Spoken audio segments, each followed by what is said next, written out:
ईमानदारी का फल बेस्ट हिंदी मोटिवेशनल स्टोरी।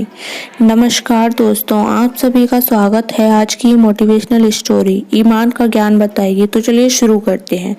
काफी समय पहले की बात है। प्रतापगढ़ नाम का एक राज्य था।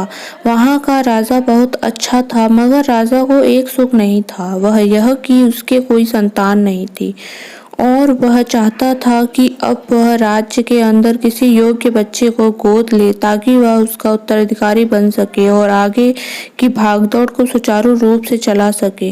और इसी को देखते हुए राजा ने राज्य में घोषणा करवा दी कि सभी बच्चे राजमहल में एकत्रित हो जाएं। ऐसा ही हुआ। राजा ने सभी बच्चों को पौधे लगाने के लिए भिन्न भिन्न प्रकार के बीज दिए और कहा कि अब हम 6 महीने बाद मिलेंगे और देखेंगे कि किसका पौधा सबसे अच्छा होगा। महीना बीत जाने के बाद भी एक बच्चा ऐसा था जिसके गमले में वह बीज अभी तक नहीं फूटा था, लेकिन वह रोज उसकी देखभाल करता था और रोज पौधे को पानी देता। खाली था। देखते ही देखते 3 महीने बीत गए। बच्चा परेशान हो गया।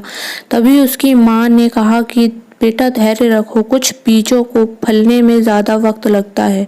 और वह पौधे को सींचता रहा। 6 महीने हो गए। राजा के पास जाने का समय आ चुका, लेकिन वह डरा हुआ था कि सभी बच्चों के गमलों में तो पौधे होंगे और उसका गमला खाली होगा। लेकिन वह बच्चा ईमानदार था और सारे बच्चे राजमहल में आ चुके थे। कुछ बच्चे जोश से भरे हुए थे क्योंकि उनके अंदर राज्य का उत्तराधिकारी बनने की प्रबल लालसा थी। अब राजा ने आदेश दिया।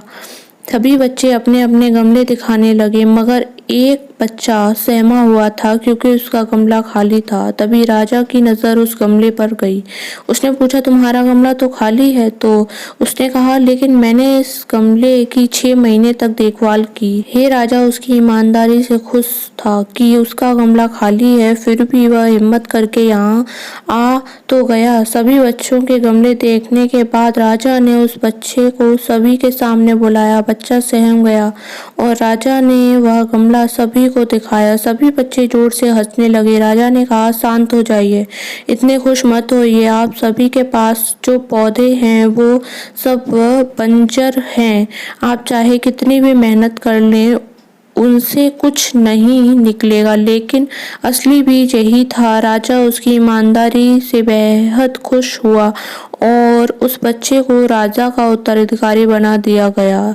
लेकिन हमें इस कहानी से क्या सीखने को मिलता है? मेरे हिसाब से अपने अंदर ईमानदारी का होना बहुत जरूरी है। किसी न किसी पड़ाव में सफल हो ही जाएंगे, क्योंकि हमारी औकात हमें ही पता होती है। हम खुद को पागल बनाकर खुद का ही नुकसान करते हैं।